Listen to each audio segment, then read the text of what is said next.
ये तमाम शहर के उलमा इकराम इस वक्त यहाँ इसलिए जमा हुए हैं कि अभी कई दिन पहले की बात है कि हिंदुस्तान में नरसिंहानंद नामी शख्स ने इस्लाम और पैगंबर इस्लाम की शान में गुस्ताखी की और गुस्ताखी करने के बाद मज़ीद ये है कि गुस्ताखी में इजाफ़ा होता चला गया।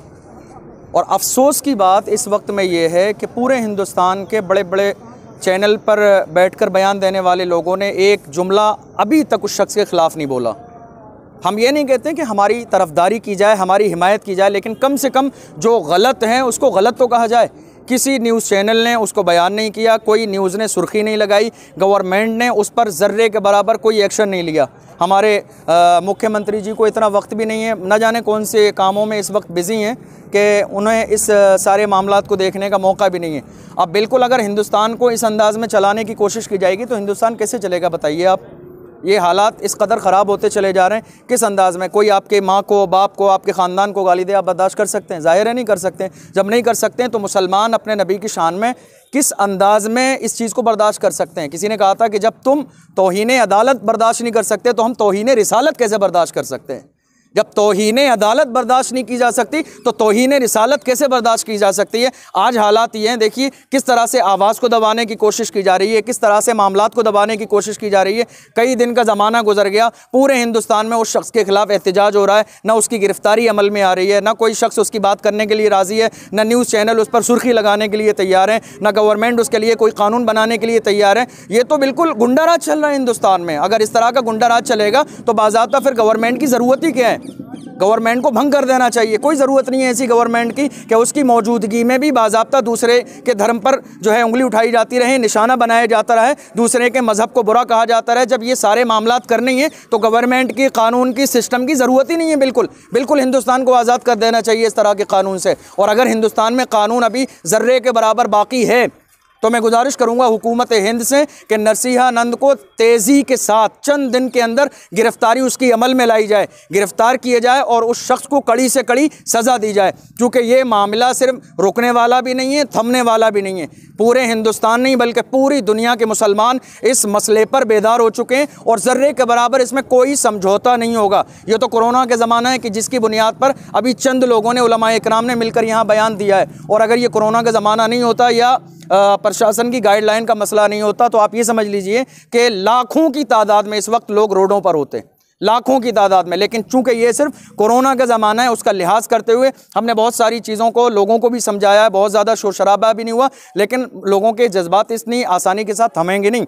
दूसरी चीज़ ये है कि आप ज़रा गौर कीजिए, हमारे यहाँ हिंदुस्तान में बहुत सारी जगहों पे तो खैर अभी क्या है कि इलेक्शन भी चल रहा है। पता नहीं, मुझे, मैं नहीं कह सकता कि इलेक्शन जहाँ चल रहा है वहाँ कोरोना है या नहीं है इलेक्शन की वजह से। वल्लाहु आलम, ये तो अल्लाह जानता है कि जिन जगहों पे इलेक्शन चल रहा है वहाँ तो कोरोना गायब है, और जहाँ इलेक्शन नहीं चल रहा है वहाँ कोरोना की इतना मारे मारी है कि अगर आदमी मास्क न लगाए तो उसको मारा भी जा रहा है, डंडे भी जो है उस पर बरसाए जा रहे हैं। ये कंडीशन है। लेकिन मैं बड़ा हैरान हूँ कि हर चीज़ के लिए हिंदुस्तान में कानून है।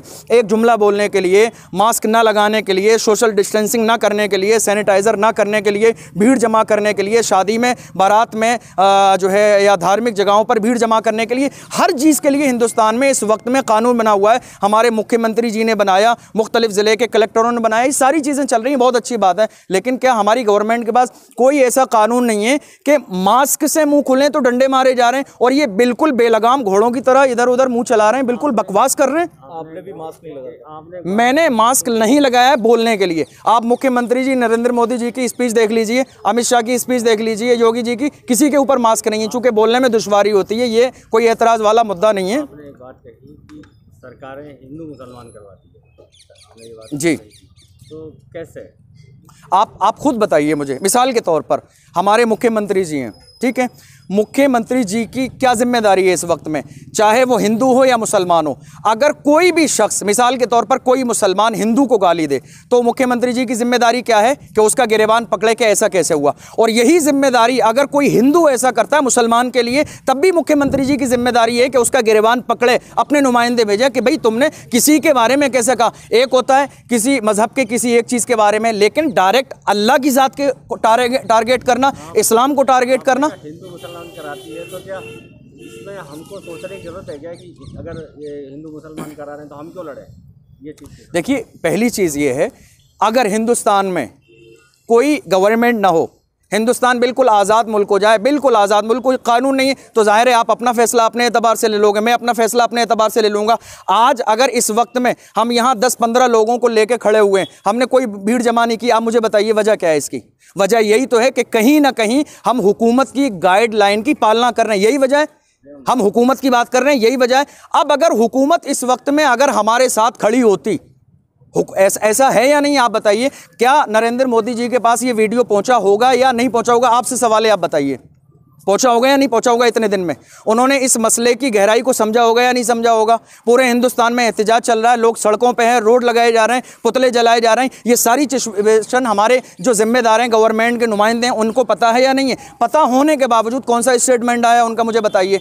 अगर मिसाल के तौर पर आपके नीचे जितने भी लोग हैं, आप जिनके सरपरस्त हैं, जिनके आप जिम्मेदार हैं, अगर वो गलती करते हैं, आप उनकी गलती पर जानते हुए तंबीह नहीं कर रहे हो, इसका मतलब कहीं ना कहीं आप उनके साथ उसमें शामिल हो या राजी हो भाई, वरना तो आपकी जिम्मेदारी है, ये आपकी जिम्मेदारी है, आपके पास पावर है, आप उस गलती को रोक सकते हो, उस बुराई को रोक सकते हो, उस गलत काम को रोक सकते हो। पावर होते हुए आप इग्नोर कर रहे हैं, पावर होते हुए आप नज़रअंदाज कर रहे हैं, पावर होते हुए आप कोई स्टेटमेंट नहीं दे रहे हैं, पावर होते हुए आपका मीडिया नहीं बोल रहा है, पावर होते हुए अखबार में न्यूज़ नहीं आ रही, कुछ भी तो नहीं हो रहा जर्रे के बराबर, फिर आप कह रहे हैं कि आप ऐसी बात कर रहे हैं। मसला तो ये है ना कि आप सब कुछ कर सकते हैं, रोक सकते हैं, फिर भी आप तो नहीं रोक रहे हैं ना। कौन कौन रोक रहा है, आप बताइए मुझे। आपने एक बात और कही कि ये कोरोना है, नहीं तो रोडों पे रोड जाम हो जाएंगे, रोड जाम हो जाते हैं। आप खुद बताइए मुझे, आप खुद बताइए, आप इस चीज़ की गहराई को नहीं समझ रहे हैं कि अगर कोई किसी के प्रॉफिट को गाली दे दे, कोई नबी को गाली दे दे, कोई किसी के मजहब को गाली दे दे, कौन बर्दाश्त करेगा? आप मुझे बताइए, आपसे पूछ रहा हूँ, आपसे सवाल है, अगर कोई आपकी माँ को गाली दे चौराहे पे खड़े होकर,